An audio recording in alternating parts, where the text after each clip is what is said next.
नमस्कार। इस अंक में भी हम बात करेंगे थिएटर की बारीकियों को लेकर।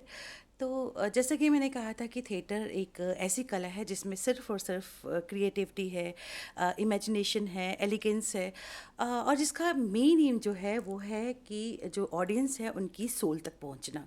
अ, अगर एक जो रंगकर्मी है, जो आर्टिस्ट है, स्टेज पे जो एक्ट कर रहा है, वो अगर कनेक्ट नहीं करेगा ऑडियंस के साथ, तो वो उनकी सोल तक नहीं पहुंचेगा। और अगर वो कनेक्ट नहीं करेगा तो उसकी जो एक्टिंग है वो कभी भी रियल एक्टिंग नहीं मानी जाएगी, इसको फेक ही एक्टिंग कहा जाएगा। और अगर वो ऑडियंस के साथ कनेक्ट नहीं करेगा तो ऑडियंस उससे मुतासिर नहीं होंगे, उसको पसंद नहीं करेंगे, और ये भी हो सकता है कि वो ऑडिटोरियम छोड़कर चले जाएं।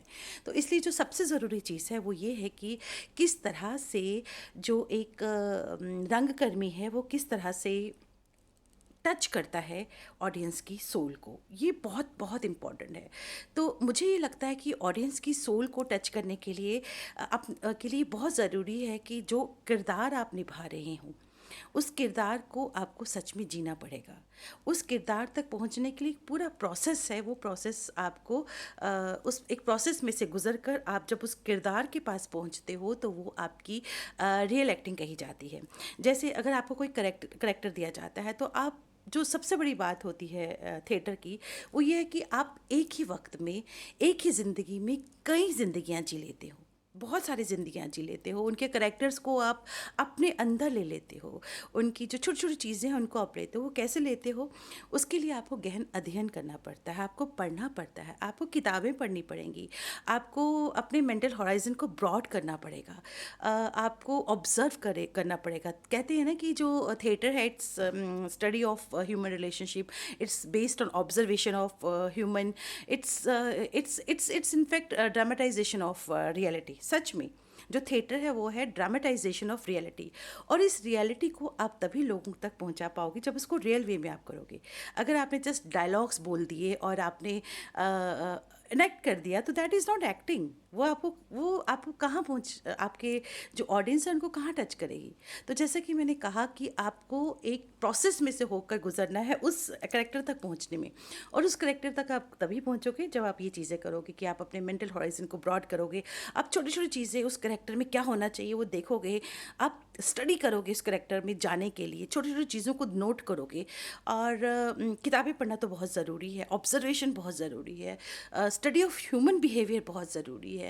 तो ये बहुत ज़रूरी है। जब ये चीज़ें आप करोगे तो आप अपने आप जो करेक्टर आप कर रहे हो, तो आप अपने आप उस करेक्टर को अपने अंदर ले लोगे। और जब आप अंदर अपने ले लोगे तो आप उस करेक्टर को जीने लगोगे। और जब आप उस करेक्टर को जियोगे तो आप, ज़ाहिर सी बात है कि आपका जो एक्ट है, आपका जो किरदार है, जो आप हो स्टेज पर, वो ऑडियंस को ज़रूर टच करेगा, उस ऑडियंस की सोल को टच करेगा, और ऑडियंस आपके साथ आपकी उस जर्नी का हिस्सा बन जाएगा। तो ये बहुत ज़रूरी है करेक्टर को जीना और उसकी सोल तक पहुंचना। तो जैसे कि मैंने कहा कि जब एक जो रंगकर्मी होता है, जैसे कि मैंने कहा कि वो एक वक्त में बहुत सारे कैरेक्टर्स को जीता है, बहुत सारे ज़िंदगियों को स्टेज पर जीता है, तो वो उसके ना सोचने का नज़रिया एकदम से बदल जाता है। जो एक रंगकर्मी है, तो वो बहुत सारी चीज़ों को ना अलग तरीके से देखने लगता है। वो एक ही तरीके से नहीं देखता चीज़ों को, एक ही नज़रिया नहीं होता चीज़ों को, उसकी सोच का ढंग बदल जाता है। वो बहुत कुछ सोचने लगता है, बहुत कुछ प्रोग्रेसिव वे में चीज़ों को देखता है, बहुत निरपेक्ष भाव जिसे कहते हैं, निरपेक्ष भाव से चीज़ों को देखता है। उसकी जो सोच होती है वो संकीर्ण नहीं होती, वो बहुत प्रोग्रेसिव सोच होती है एक रंगकर्मी की, क्योंकि वो बहुत सारे प्रोसेस से गुजरता है।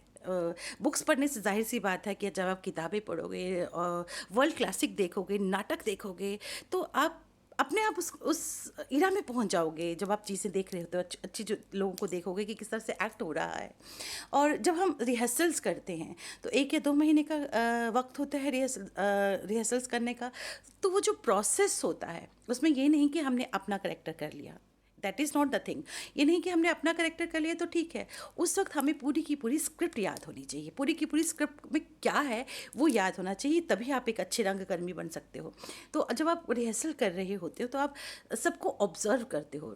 थिएटर क्या है, ऑब्जर्वेशन है, आपको ऑब्जर्व करना है चीज़ों को। आप ऑब्जर्व करोगे तभी आप उसको लेकर आगे चलोगे। तो आप जब ऑब्जर्व करे हो करो कि ये करेक्टर कैसा कर रहा है, ये करेक्टर कैसा कर रहा है, इस करेक्टर आप जो करेक्टर कर रहे हो उसके आगे भी उस करेक्टर में कि क्या और नया हो सकता है, वो चीज़ें अगर आप देखोगे तो ये बहुत हेल्प करती है। और जब आप 2-3 महीने की रिहर्सल्स के बाद, जब अब आप जब रिहर्सल्स करते हो आपको टेक्स्ट तो समझ आता ही है, उसके अंदर का जो सब टेक्स्ट है, कि जो टेक्स्ट लिखा हुआ है, ये इसके अंदर ये एक्चुअली कहना क्या चाह रहा है राइटर, उस टेक्स्ट को, सब टेक्स्ट को जब आप समझते हो ना, तो आप पी लेते हो स्क्रिप्ट को एक तरह से, और आप स्क्रिप्ट को ही जीना शुरू कर देते हो। That is the beauty of A theatre artist. तो जब आप हम रिहर्सल करते हैं, 2-3 महीने की रिहर्सल हो गई, और जब फाइनल डे होता है, जब हम शो करते हैं, तो हम लोग जो निचोड़ होता है हमारी इस रिहर्सल का, वो हम स्टेज पे लाते हैं। हम उस करेक्टर, क्योंकि हम रिहर्सल्स में उस करेक्टर को जीते हैं, तो वो हम फाइनल डे जब लाते हैं, तो ये एक अजीब सी खुशी मिलती है, जब हमें हमें एक ऑडियंस से एक बहुत प्यार मिलता है अपने करेक्टर को लेकर। उस वो जो फीलिंग है ना, वो बहुत डिवाइन फीलिंग है। उस फीलिंग को तो लफ्ज़ों में बयान किया ही नहीं जा सकता। और जब हम अपने किसी नाटक को लेकर हम लोग जब दूसरी स्टेट में जाते हैं, तो हम वहाँ के स्टेट के लोगों को जानना शुरू करते हैं, उनकी फीलिंग्स को जानते हैं, उनके बात करने का नज़रिया जानते हैं, उनकी भाषा क्या है, उस चीज़ उसको हम देखते हैं। तो हमारा जो मेंटल हॉराइजन है ना, वो ब्रॉड हो जाता है, अपने आप ही ब्रॉड हो जाता है। तो इसीलिए कहते हैं कि जो थिएटर करने वाला इंसान है, वो बहुत ही लिबरल होता है, और ये बात बहुत सच है। हर थिएटर आर्टिस्ट जो चीज़ों को, जो गहन अध्ययन करता है, ऑब्जर्वेशन करता है करेक्टर्स की, चीज़ें देखता है और थिएटर को जीता है, वो सच में बहुत लिबरल होता है, इसमें कोई दो राय नहीं है। और थिएटर्स, मुझे लगता है कि थिएटर जो है वो आपको एक बहुत अच्छा इंसान बनाता है। वो आपकी पर्सनैलिटी को में जितना निखार एक थिएटर आर्टिस्ट की थिएटर करने से जो आपकी ज़िंदगी में निखार आता है ना, उसका तो कोई जवाब ही नहीं है। आपकी पूरी ऑल राउंड पर्सनैलिटी को डेवलप करता है थिएटर। आप में अगर कॉन्फिडेंस नहीं है, तो स्टेज में जो कॉन्फिडेंस आप में डेवलप हो जाता है थिएटर करने में, वो एक बहुत बड़ी बात है। आपका जीवन जीने का नज़रिया, आपको जीवन जीने का सलीका जो कहते हैं ना, वो थिएटर आपको सिखाता है, बशर्ते कि आप सीखने वाले हों, आप मेहनत करने वाले हों। और जो सबसे बड़ी बात इसमें होती है, वो होती है आप में ऑनेस्टी हो। अगर आप दिल से थिएटर करना चाहें, तो ऑनेस्टी बहुत इंपॉर्टेंट चीज़ है।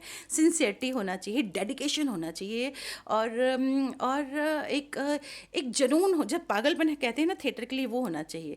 और थिएटर तभी करिए जब आप वक्त दें। ये नहीं कि आपने ये प्रोडक्शन कर ली तो उसके बाद आपका नेक्स्ट टारगेट है कि आप बॉम्बे चले जाएं। ऐसे आप बॉम्बे जाके आप कुछ नहीं कर पाएंगे जब तक आप थिएटर को जिएंगे नहीं, आप थिएटर के लिए समय नहीं देंगे, आप डेडिकेटेड नहीं होंगे, ऑनेस्ट नहीं होंगे। तो ये चीज़ें जब तक नहीं होंगी, तो आप मुझे नहीं लगता एक सफल रंगकर्मी बन सकते हैं। और मुझे लगता है कि अगर आपने एक थिएटर इसलिए करना चाहिए कि आपका पूरा ऑलराउंड डेवलपमेंट हो। इसलिए नहीं कि आपको अच्छा थिएटर करना है, आपका नेक्स्ट टारगेट फिल्म है, इसलिए नहीं। अगर आपको थिएटर करना है तो वो इसलिए कीजिए कि आपको एक अच्छा इंसान बनना है, और जो थिएटर है वो आपको वाकई एक अच्छा इंसान बनाता है, इसमें कोई भी दो राय नहीं है। जैसे कि मैंने पहले कहा कि theatre is dramatisation of reality. सच में जो भी आपके आसपास घटता है, उसका जो ड्रामेटाइज है वो स्टेज पर है, कुछ अलग नहीं है। वो कहते हैं ना कि रंगमंच जो है वो समाज का दर्पण होता है। ये बिल्कुल सही है कि जो रंगमंच है वो समाज का दर्पण है, और वो आपको बहुत कुछ सिखा देता है। इट्स रियली, ये सच में एक इसको कहा जाए कि ये कंपोजिट आर्ट है। जो थिएटर है, इट्स अ कंपोजिट आर्ट, जिसमें सभी जो आर्ट है वो समाहित है, चाहे म्यूज़िक हो, चाहे डांस हो, संगीत हो, सब कुछ इसमें है। इट इज़ एन एंडीवर, जिसमें क्या होता है, जो हमें सिखाता है ह्यूमन रिलेशनशिप को, ये सिखाता है। एक एनर्जी होती है जो जब स्टेज पे आती है, तो रंगकर्मी जब उसको एनर्जी को स्टेज पर लेकर आता है, तो वो सब कुछ एक मैजिकल हो जाता है, एक जादू सा हो जाता है। तो बहुत सारी ऐसी बातें हैं जो मैं आपसे करूँगी अपने अगले एपिसोड्स में। नाट्य शास्त्र की ज़रूर मैं आपसे बात करना चाहूँगी। नाट्य शास्त्र पढ़ने में बहुत थोड़ा मुश्किल है, लेकिन उसको आसान तरीके से कैसे मैं उसको एक्सपेरिमेंट के साथ हम उस नाट्य शास्त्र के बारे में बात करेंगे। लेकिन जो अभी बेसिक चीज़ थी वो ये थी कि आप अपने किरदार को जिएँ।